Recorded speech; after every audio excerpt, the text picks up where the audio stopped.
A borrowed city, Hong Kong's uncertain fate. This city, with its towering skyscrapers and bustling harbor, has a history as complex as it is fascinating.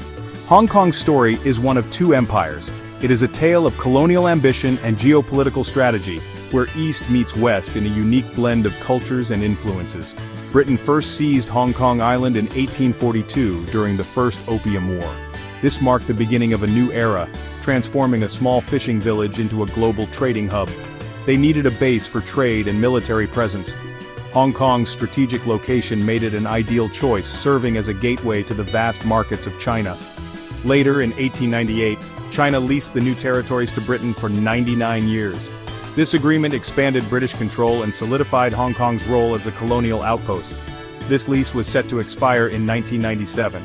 As the deadline approached, the world watched with bated breath, wondering what the future would hold for this vibrant city. As the 1950s dawned, China had undergone a communist revolution.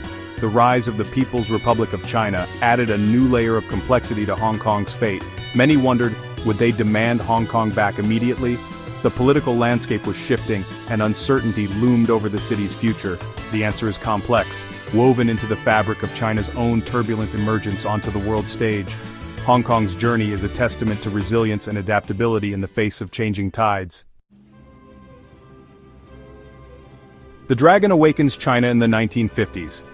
1949 was a pivotal year. Mao Zedong's communist forces triumphed, establishing the People's Republic of China.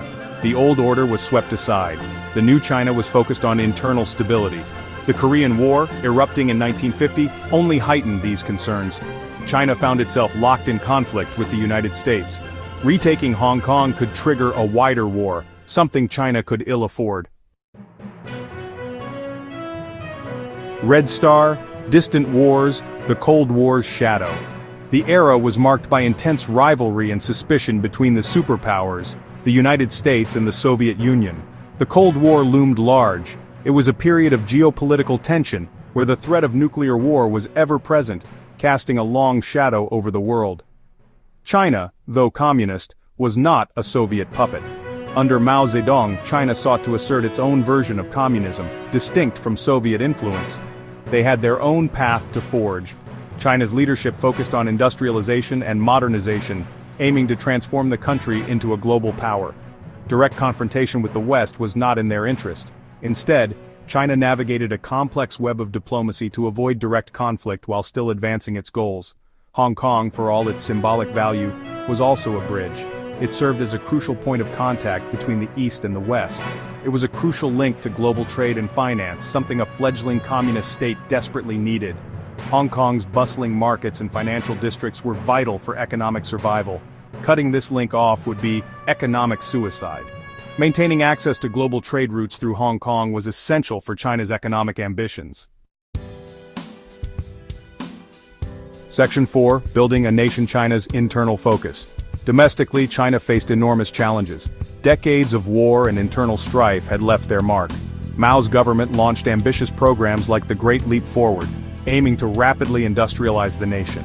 These programs, though ultimately flawed, consumed vast resources and attention. Hong Kong, though important, was not the priority. Reunification was a long-term goal, something to be achieved once China had secured its own house. Section 5. Practicalities of power, economic realities. China in the 1950s was not the economic powerhouse it is today.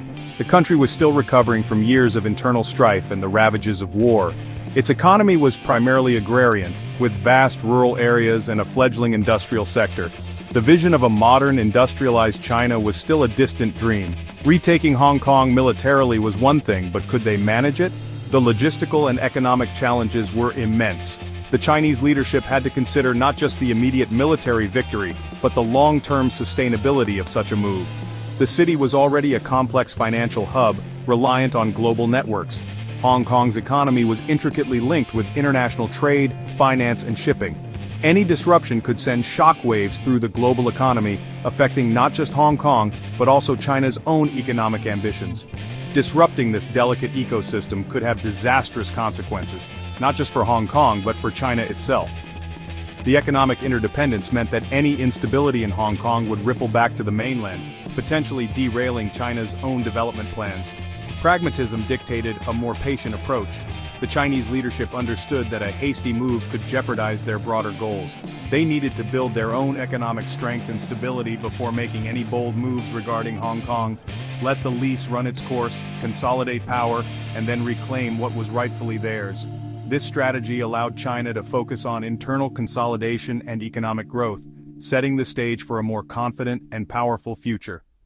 In conclusion, China's decision to delay reclaiming Hong Kong was a complex calculus of political realities, Cold War tensions, internal focus, and economic pragmatism. The leadership had to weigh the immediate desire for control against the long-term benefits of a stable and prosperous region. It was a calculated gamble, a long game played on a global chessboard, with Hong Kong as the ultimate prize. The patience and strategic foresight displayed during this period would eventually pay off, reshaping the region's future in profound ways.